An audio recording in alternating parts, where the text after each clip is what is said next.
I'm I'm going after the cosmic inflation theories. Um, I've posted on my X account in the last hour about my x.com/WADES2ND account about um, the evidence that cosmic inflation has is basically two things. One is redshift of most distant galaxies, which is how the cosmic inflation theory started back when Hubble observed the redshift of distant galaxies uh, were more redshifted the further away they are. And then he and others explain that by saying that the universe is expanding, meaning everything is expanding away from each other. Everything in the universe is expanding away from everything else.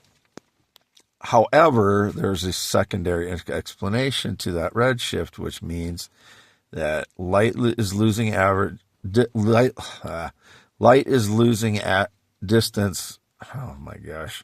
Light is losing energy over an average distance of space and falling down the spectrum from visible light to infrared to microwave.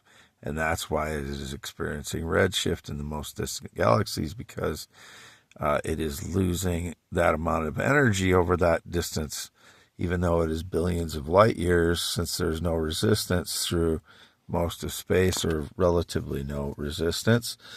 But over an average distance, there's enough resistance for the light to slow down, traveling through gravitational fields and hitting other, light that is crisscrossing out there and such. It slows it down over an average distance so that by the time it gets here, it is redshifted down, and galaxies further out are redshifted down so far that they're in the non-visible range anymore in the infrared spectrum, which is why we don't see anything beyond the redshifted galaxies. What is left for the inflation theories after, if you take away the redshift, is gravitational waves. And gravitational waves, which I've explained before, could be groups or pulses of no momentum photons, which are sent when these gravitational wave events happen, which is usually exemplified through physics by physics as, two masses hitting each other, whether it's two black holes or other masses hitting each other. And they're saying that they're measuring these very minute measurements of gravitational waves. But these gravitational waves could be no momentum photons that are groups of no momentum photons being sent by those gravitational events. If they're occurring anyway, because they're highly controversial. So the gravitational waves thing, the gravitational waves detectors are highly controversial. I know they've built two of them so they detect them at the same time. But they're so minute, and these contraptions that they've built to measure them are so large, and even if the gravitational waves do exist, it does not discount. It does not rule out my theory that the light is losing energy through that average distance of space.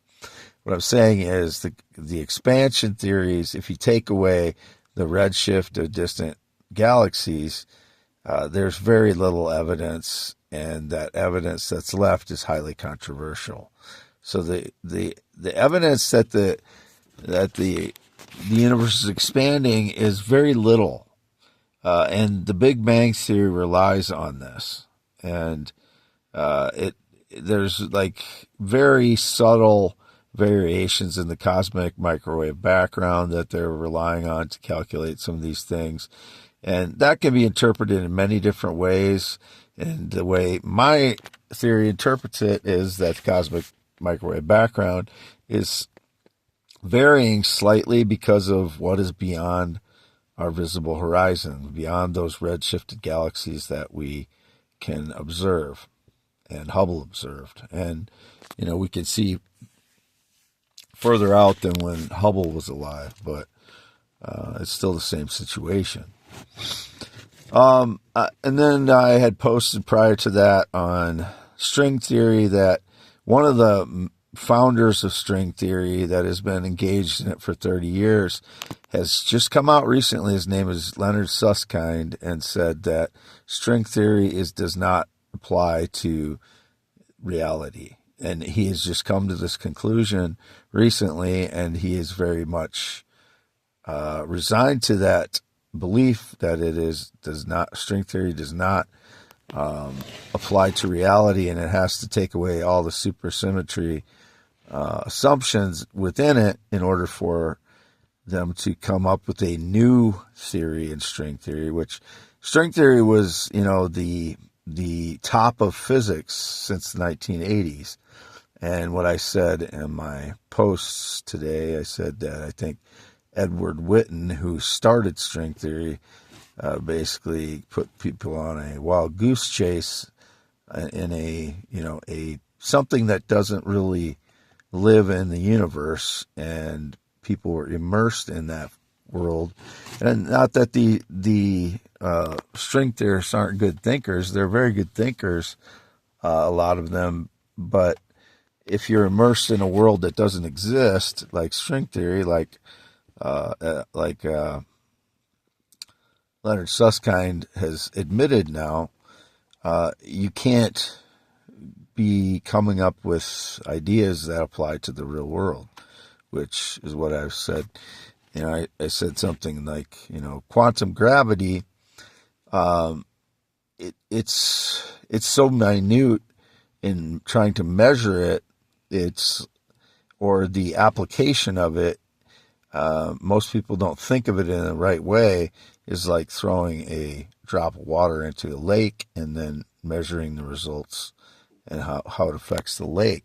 And I'm using that as an example to say what measuring quantum gravity is. Because if it exists in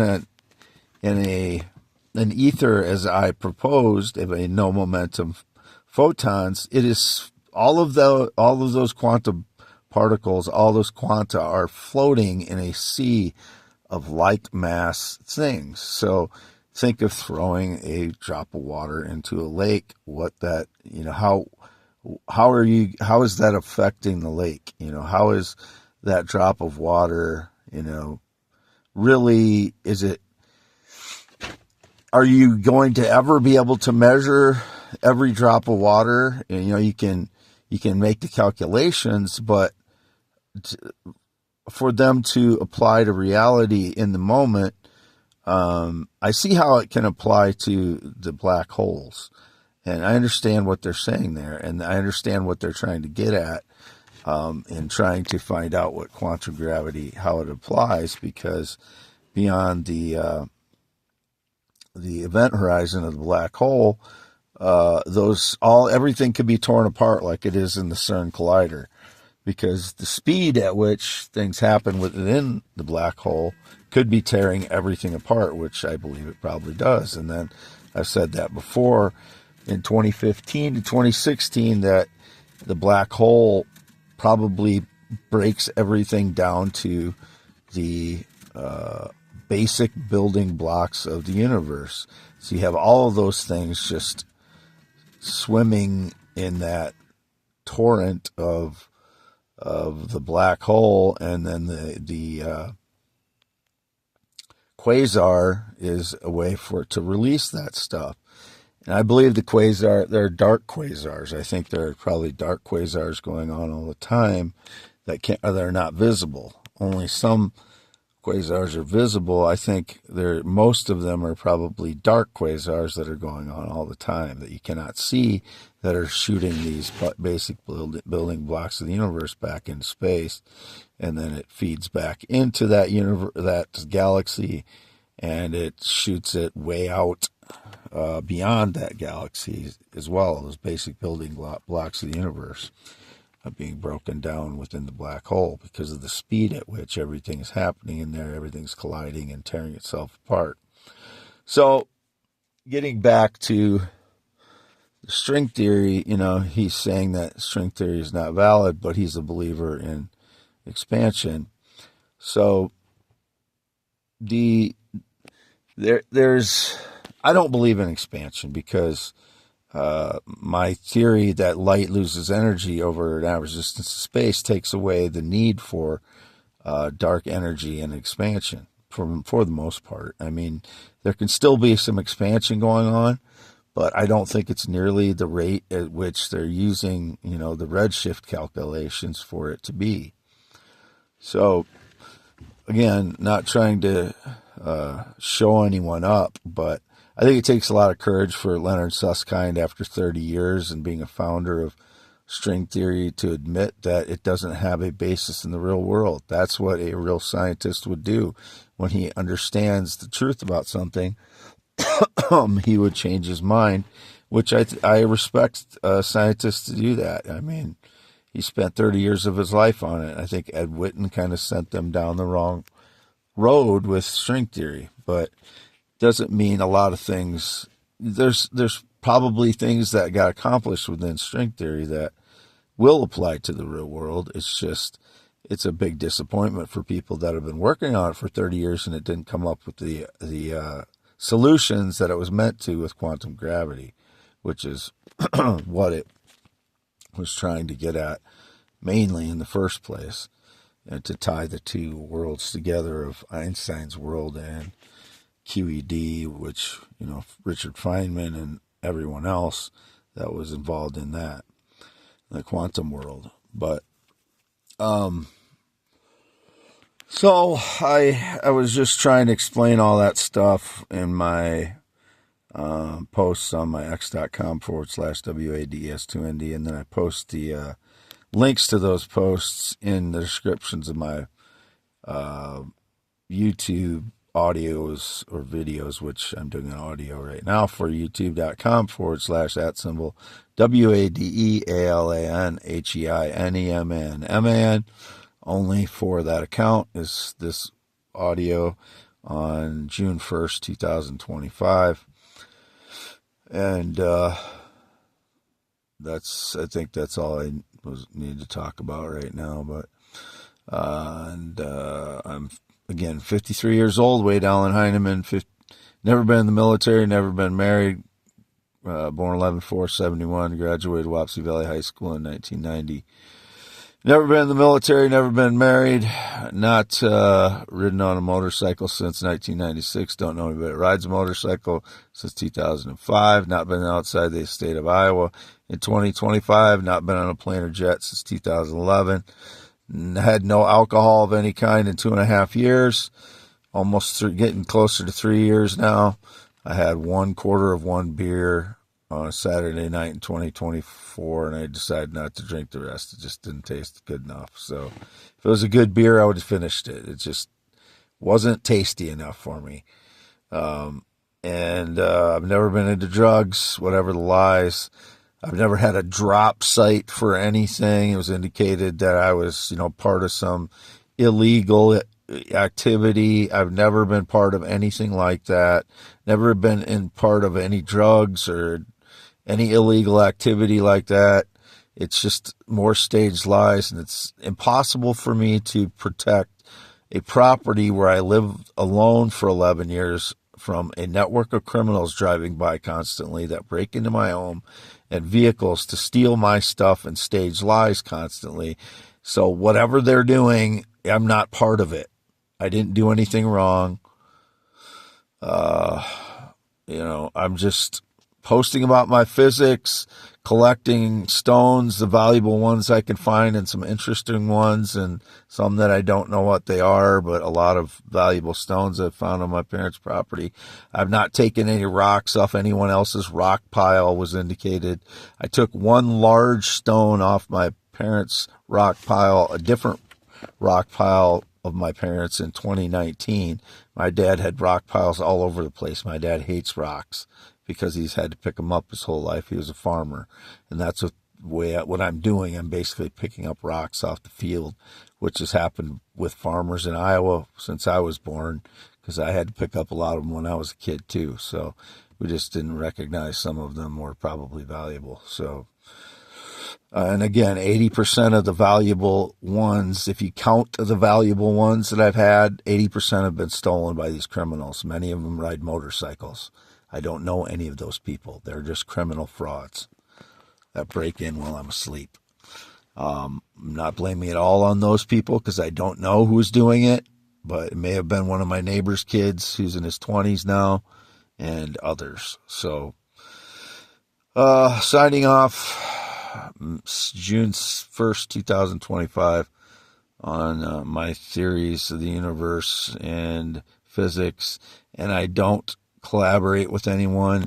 I'd like to, talk to other physicists, like even including Leonard Susskind and all the other guys that are, thinkers that I respect.